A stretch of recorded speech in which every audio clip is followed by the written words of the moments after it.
고속도로를 달리다가 아랫배에 신호가 왔는데 휴게소가 한참 남았으면 그거 참 곤란한 일이죠. 그런데 수년 전에 누군가의 아이디어로 휴게소 말고 쉬었다 갈 수 있는 급한 볼일을 해결할 수 있는 장소가 생겼습니다. 뭐라고 부릅니까? 졸음쉼터라고 부르죠. 언제부턴가 이 졸음쉼터가 휴게소 중간중간에 생겨가지고 급한 볼일을 봐야 되는 사람들에게는 얼마나 큰 도움이 되고 있는지 모릅니다. 변변한 다리가 없던 예전에는 그 개울에 동네 어른들이 큰 이런 바위돌 같은 것을 이래 중간중간에 놔놨습니다. 건너 다니라고. 뭐라고 부릅니까? 징검다리라고 부릅니다. 그 졸음쉼터가 또 장거리 운행을 해야 되는 사람들, 또 급하게 볼일을 봐야 되는 사람들에게는 가야 될 목표 지점까지 어렵지 않게 마음 편하게 갈 수 있도록 해주는 징검다리 같은 역할을 한다 생각이 됩니다. 우리의 인생에도 하나님께서 베푸시는 징검다리 같은 은혜가 있습니다. 같이 해볼까요? 징검다리 은혜. 다윗이 자기 처지도 녹록지 않은 상태에서 그일라를 도왔습니다. 그일라가 블레셋의 침략을 받아서 노략을 당했다는 소식을 듣고는 숨어 지내는 처지인데도 자기의 사람들을 데리고 가서 그 블레셋과 싸워서 그일라가 빼앗겼던 모든 것들을 되찾아 가지고 그일라 사람들에게 돌려주며 그일라를 구원했었습니다.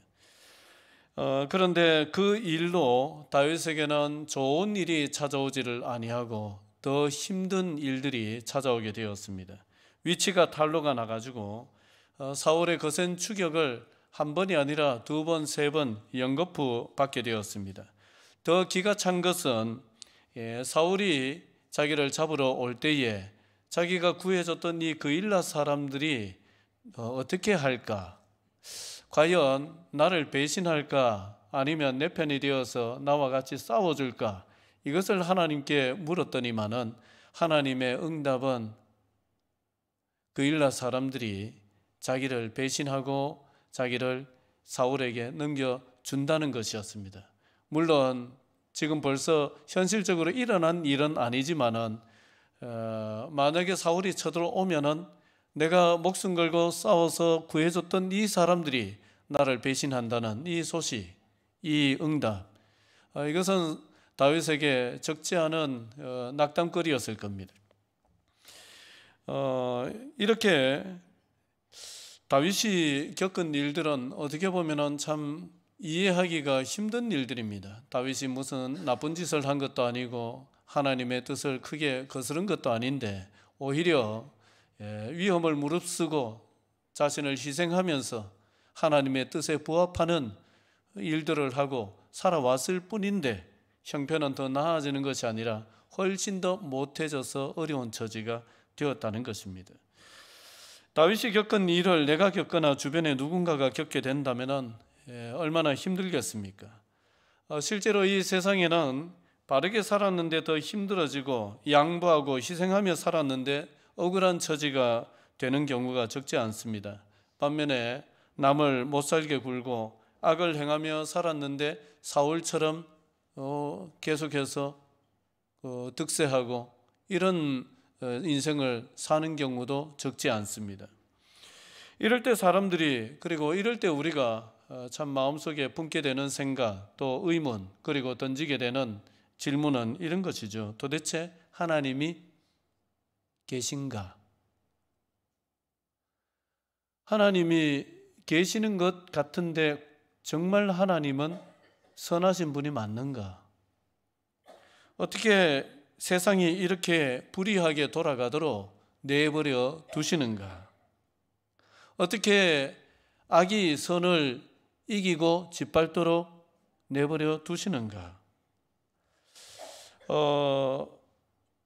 공의로운 분이라면, 정말 살아계시고 공의로운 분이라면 사울 같은 사람을 당장에 요절을 내주셔야 되고 심판을 하셔야 되는데 우리가 세상 돌아가는 거 보면은 그렇지 않단 말이죠. 우리 인생살이를 보면은 그렇지 않을 때가 많단 말이죠. 자, 그런데 마태복음 13장에 나오는 그 가라지 비유를 보면은 이런 의문에 대한 주님의 답변이 나옵니다. 우리는 이 세상의 그 악인을 하나님이 당장에 벌 주시고 뽑아버리시면 좋겠다, 이런 생각을 하는데 주님의 가라지 비유에서의 답변은 뭐였습니까? 가라지를 뽑는다고 하세요? 그냥 두라고 하세요? 그냥 두라고 하세요. 언제까지요? 추수 때가 언제입니까? 그 세상 끝날, 주님이 마지막 최후 심판하실 때까지, 세상 끝날 때까지 내버려 두는 것이 하나님의 뜻이라는 거예요. 참 힘든 말씀이죠. 그 말 뜻은 이해가 되지만은 실제 우리 삶에 이게 적용이 되어버리면은 참 힘든 말씀이 아닐 수가 없습니다. 그런데 거기에 덧붙이시는 말씀이 가라지를 뽑다가 뭐까지 다친다고 염려하십니까? 곡식까지 다친다고 염려하셔서 내버려 두라, 이래 하시는 거예요.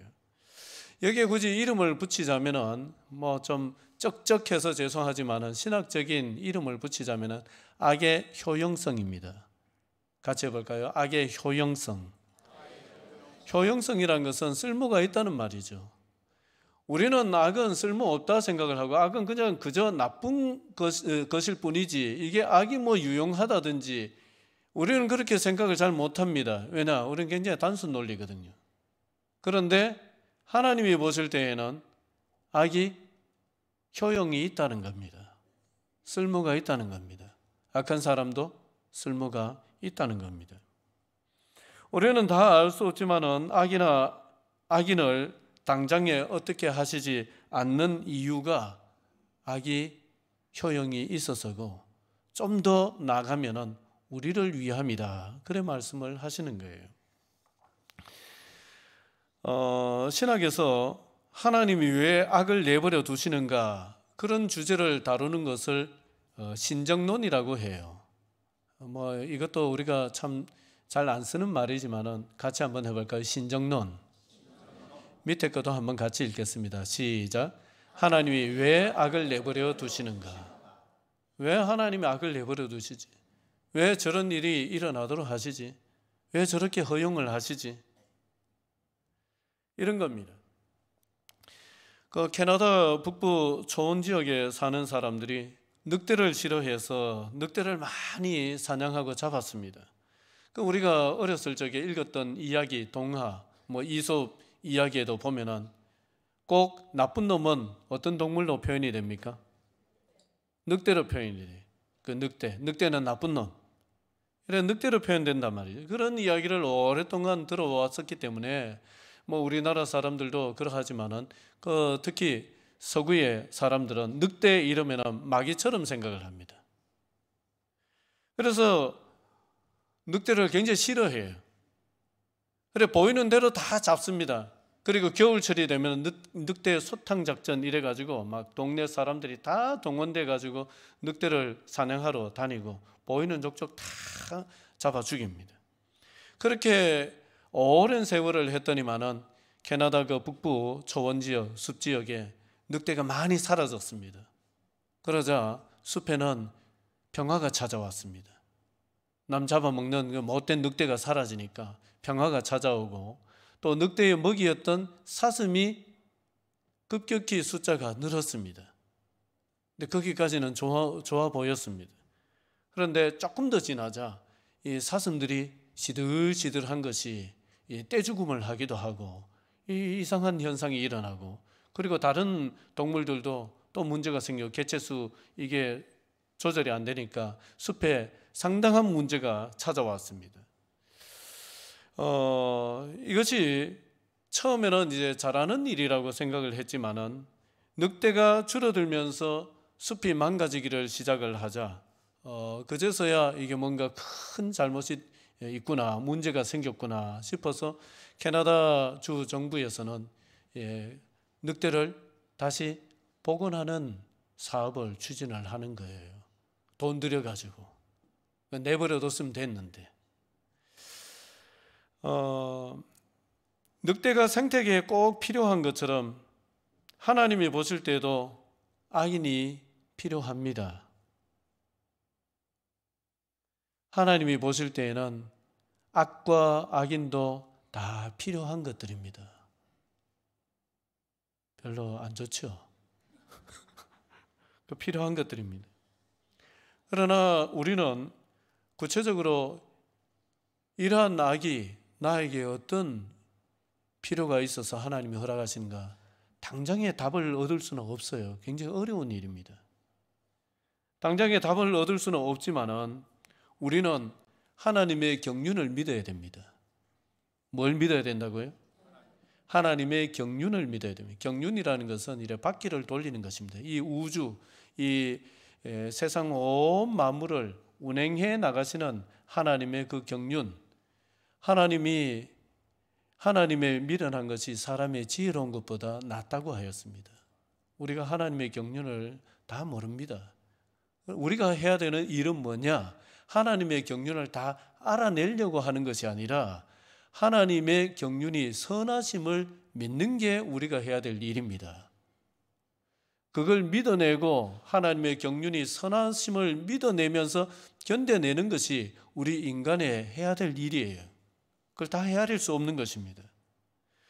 그 하나님의 경륜이 선하심을 믿고 견뎌내는 사람이 나중에 하나님의 경륜이 어디에 있었는지 깨닫게 되는 은혜를 맛보게 됩니다. 이러한 은혜가 우리에게 있기를 주의 이름으로 축원을 드립니다. 선한 일을 하였죠. 다윗이 자기에게 위기가 닥쳐올 수 있는 일임에도 불구하고 이게 하나님 앞에서 해야 될 도리라고 깨달아졌기 때문에 희생을 감내하면서 선한 일을 해드렸습니다. 그렇게 선한 일을 하였는데 상황이 더 어려워지면은 대개 사람들은 어쩔 수 없어요. 다윗도 어쩔 수 없습니다. 낙담합니다. 힘이 빠지죠. 다윗도 오늘 본문을 쭉 읽어보면 적잖이 낙담을 한 그런 이제 대목들을, 흔적들을 찾을 수가 있습니다. 그 낙담이 깊어지면 일어나기가 쉽지가 않습니다. 그런데 그런 다윗을 위해 가지고 하나님이 베풀어 주신 징검다리의 은혜가 있었다는 것을 발견을 하게 됩니다. 그 첫 번째는 뭐냐? 사람이에요. 두 번째는 뭐냐? 간섭하심입니다. 이 두 가지의 징검다리 은혜가 있었다는 것을 본문에서 발견을 할 수가 있는데, 먼저 그 앞에 우리가 읽지 않은 이 본문에 속하는 대목인데 16절 17절을 같이 한번 보겠습니다. 자, 23장 16, 17절 같이 읽습니다. 시작. 사울의 아들 요나단이 일어나 숯불에 들어가서 다윗에게 이르러 그에게 하나님을 힘있게 의지하게 하였는데 곧 요나단이 그에게 이르기를 두려워하지 말라. 내 아버지 사울의 손이 내게 미치지 못할 것이요 너는 이스라엘 왕이 되고 나는 내 다음이 될 것을 내 아버지 사울도 안다 하니라. 매 앞에 장사 없다는 말이 있듯이 하나님 보시기에 바르고 선한 일을 그렇게 하였는데도 불구하고 배신의 위협과 연거푸 닥치는 이 추격전, 그 앞에 다윗도 적잖이 놀라고 당황스럽고 낙담을 했던 것 같습니다. 그때 누가 찾아옵니까? 누가 찾아와요? 요나단이 찾아와요. 사울은 다윗을 아무리 찾으려고 해도 못 찾는데 요나단은 어떻게 알고 찾아오는지 이 숯불에 숨었는데 찾아온단 말이죠. 찾아와 가지고는 본문의 말씀을 보니까 다윗으로 하여금 하나님을 힘있게 의지하도록 했다. 그렇게 말씀하고 있어요. 그래 하는 말이 두려워하지 말라. 본문 띄워주시겠어요? 예, 다시 띄워주시겠어요? 자, 두려워하지 말라는 거예요. 내 아버지 사울의 손이 내게 미치지 못할 것이요 너는 이스라엘 왕이 되고 나는 내 다음이 될 것을 내 아버지 사울도 안다. 이래 얘기를 하는 것입니다. 풀어보자면은 내 아버지가 너를 죽이려고 이잡듯이 찾아다니지만은 절대로 너를 찾아서 너를 죽이는 일은 일어나지 않는다. 걱정하지 말아라. 왜냐? 하나님의 뜻이 분명하기 때문이다. 하나님의 뜻이 뭐냐? 네가 왕이 되는 거다. 내가 왕이 되는 이 자기 서열 1순위지만은 나는 네 다음이 될 거다. 네가 왕이 되는 것이 하나님의 뜻이다. 그러니 지금 당장 겪고 있는 이런 일들로 인해 가지고 네가 참 가슴이 아프고 또 속이 쓰라리고 또 낙담이 될지 모르겠는데, 그러나 네가 지금 생각해야 되는 것은 그런 것들이 아니야. 오래전에 사무엘 선지자가 하나님의 명을 받잡아 너희 집에 찾아와서 너에게 기름을 부었던 일이 있지 않느냐? 그게 뭐냐?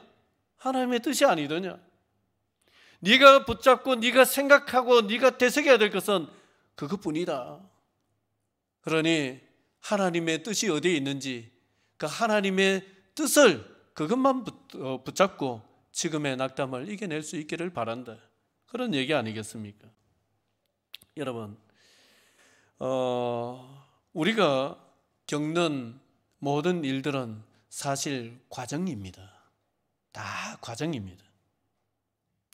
얼마 전에 수술을 하신 우리 교회의 모 집사님과 통화를 했더니만은 수술이 잘못됐는지 너무 많이 아파요. 열어보니까 또 생각지 않았던 이런 문제가 있어서 수술을 이런 방식으로 했다고 하는데, 그게 그래서 그런지 너무너무 아파서 못 견딜 정도입니다. 이렇게 막 걱정스러운 얘기를 해요. 수술이 아픈 것도 문제지만은 혹시라도 수술이 잘못되었을까 봐 그 걱정이 더 큰 것 같아요. 그래 걱정을 많이 하시길래 이런 말씀을 드렸습니다. 집사님, 너무 걱정하지 마세요. 아마 과정일 겁니다. 생사를 이렇게 다 째놓고 또 몸속의 일부를 잘라내 놨는데 안 아프면 그게 비정상이겠죠. 낫는 과정일 거니까 조금만 더 버텨보시고 너무 걱정하지 마시고 그래 견뎌보세요. 그랬더니만은 목사님, 의사 선생님도 똑같은 말을 하대요. 그러더라고요. 또 얼마 지나가지고 전화를 한 번 더 했더니만은 목소리가 한결 밝아졌어요. 목사님, 이제 덜 아파요. 그러더라고요. 과정이었던 거예요. 다 과정이었던 거예요. 여러분, 우리 하나님의 백성은 우리가 그런 말을 하잖아요. 우리는 이미 이겨놓은 싸움을 싸우는 것이라고. 누가 이겨놓으셨습니까? 이미 주님이 이겨놓으셨습니다. 우리 이겨놓은 싸움을 싸우는 사람들입니다.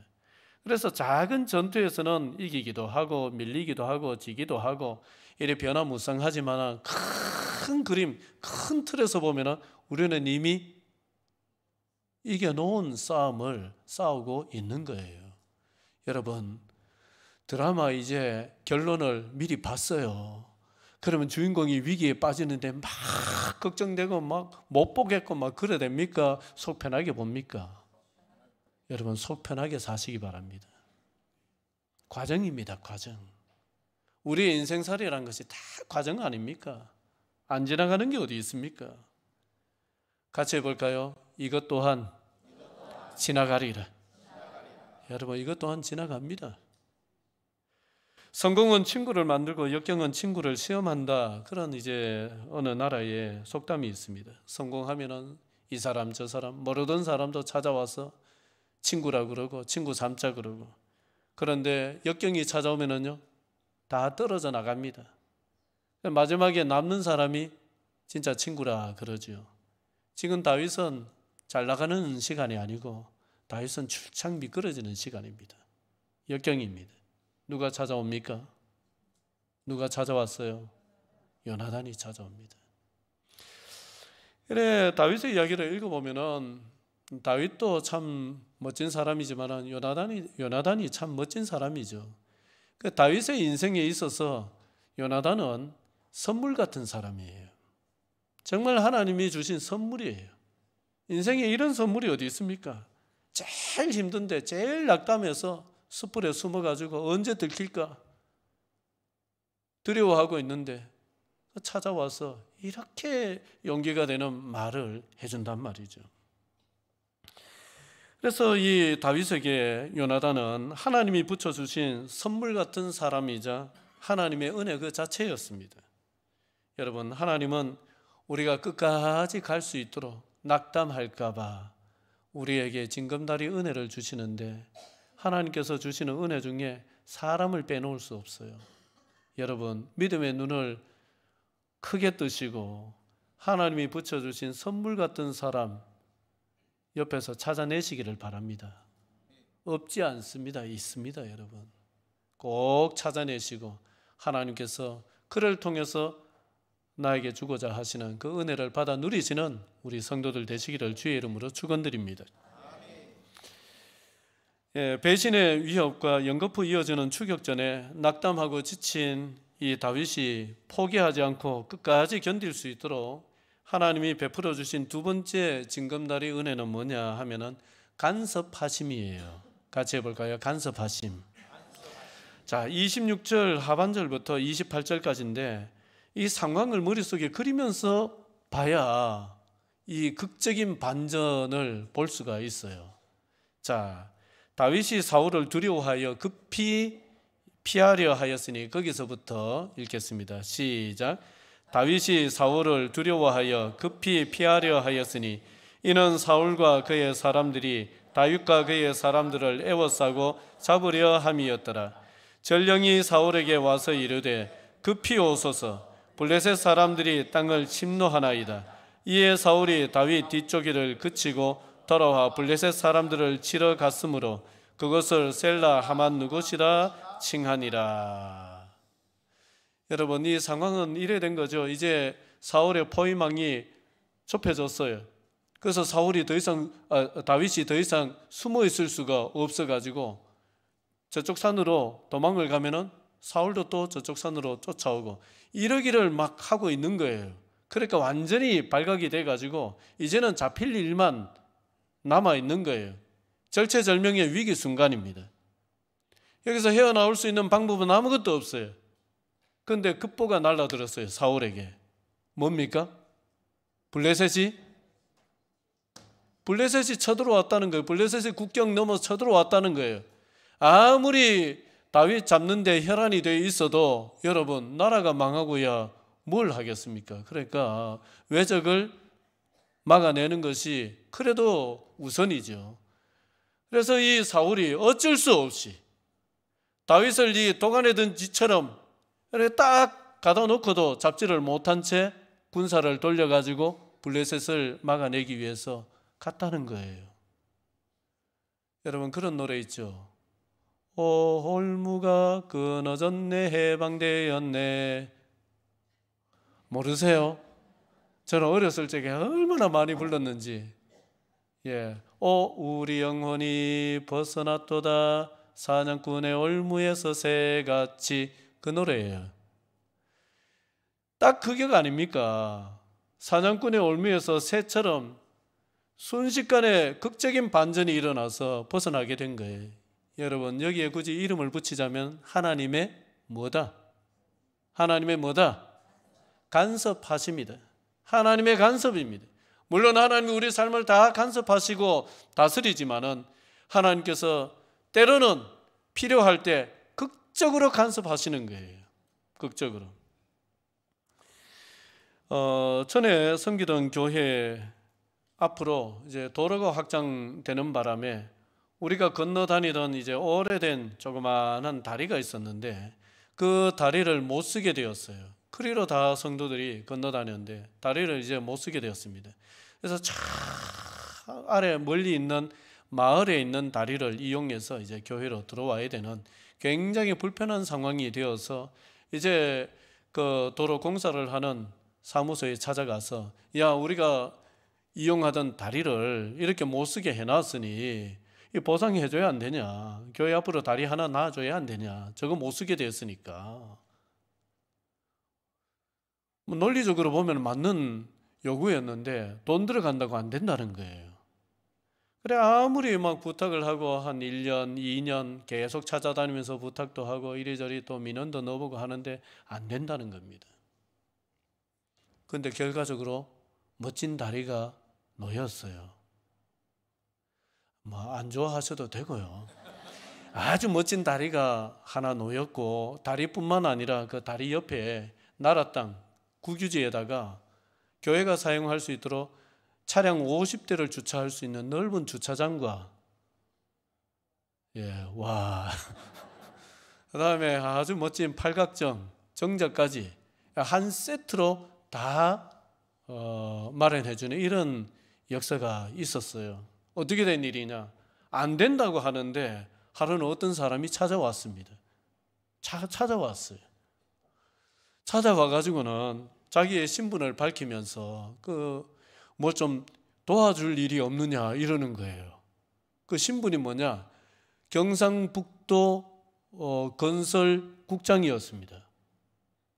저는 뭐 공직 사회를 잘 모르기 때문에 그분의 직급이 어느 정도인지 모르는데 그분이 딱 뜨니까 그 도로 그 건설하는 그 사무소 사람들이 또 그 읍에 막 공직자들이 다 와서 90도로 고개를 숙이대요.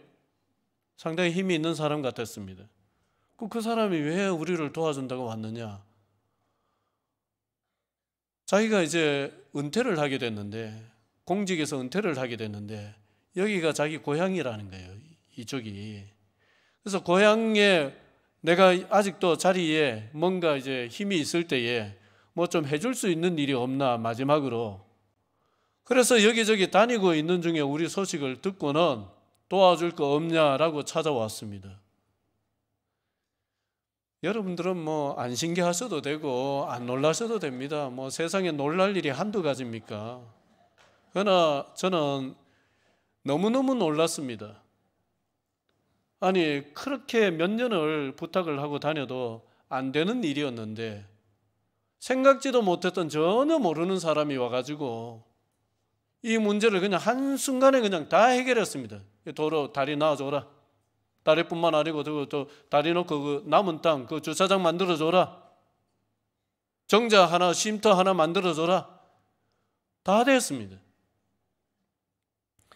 여러분 물론 이게 일반적인 경우는 아니라고 생각을 합니다. 그렇지만은 하나님께서 우리를 도우실 때 필요하면은 극적인 간섭하심으로도 우리를 도우실 수 있는 분이 하나님이세요. 그렇기 때문에 여러분 끝까지 견디시기를 바랍니다. 우리 하나님이 도우시는데 다윗을 도우시는데 초장부터 도우신 것 같아요. 보고 있다가 마지막 궁지에 몰릴 때까지 기다렸다가 도우신 것 같아요. 오늘 본문은 우리가 읽었지만은 1번입니까? 2번입니까? 그러니까 하나님 좀 이렇게 좀 못돼 죄송합니다.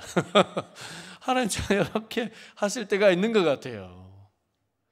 그런데 여기에도 뜻이 있죠. 앞전에 그 사울이라는 왕은 이 급한 상황이 되자 기다리질 못하고 제사장만이 드릴 수 있는 번제를 누가 드려버렸습니까? 자기가 드려버렸습니다. 마지막 순간을 버텨야 되는데 그걸 못 버티는 거예요. 그 하나님께서 다윗을 사랑하시니까 그 전철을 밟지 말라고 또 비슷한 훈련, 교육을 시키시는 거예요. 연단을 시키시는 거예요. 그래서 우리에게도 마찬가지입니다. 초장부터 도와주시면 굉장히 좋을 것 같은데 하나님은요, 네가 이런 상황이 되었는데도 불구하고 너는 끝까지 나를 신뢰하고 나를 붙들고 버텨낼 수 있느냐, 견뎌낼 수 있느냐. 하나님 그래서 주실 때가 있습니다. 그래서 끝까지 견디는 자는 구원을 얻으리라 그러셨는 거예요. 말씀을 맺겠습니다.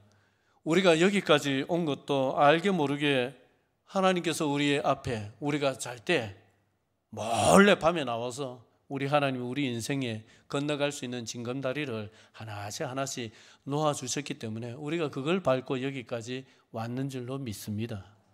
그렇다면 앞으로도 안 그렇겠습니까? 앞으로도 안 그렇겠습니까? 앞으로도 주님께서 우리 인생의 징검다리를 변함없이 끊임없이 놓아주실 것을 믿고 가시는 성도들 되시기를 주의 이름으로 축원드립니다. 기도드리겠습니다.